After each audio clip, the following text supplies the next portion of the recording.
kweli wewe unanizuia mimi? Mimi bosi wangu aliniambia hapa asiingie mtu yeyote mpaka bosi atakaporudi. Bosi ni nani? Wewe. Sasa kwa nini unanizuia mimi? Lakini bosi wangu ulisafiri ukasema kwamba ndani ya wiki moja utakuwa umerudi na ukirudi utaniletea pesa yangu. Ila asiingie mtu yeyote ndio uliniambia hivyo. Sasa unarudije wakati muda ambao tumekubaliana bado hujafika? Hivi wewe una akili kweli wewe? Hivi unaonaje mtu akamzuia bosi wake?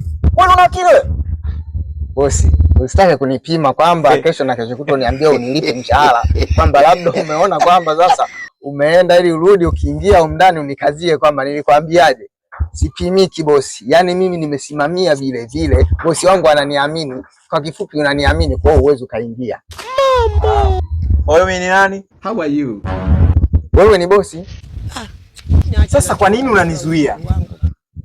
Kwani wewe bosi ulisemaje? Asiingie mtu. Wewe ni nani? Mtu. Wasalimie. Wewe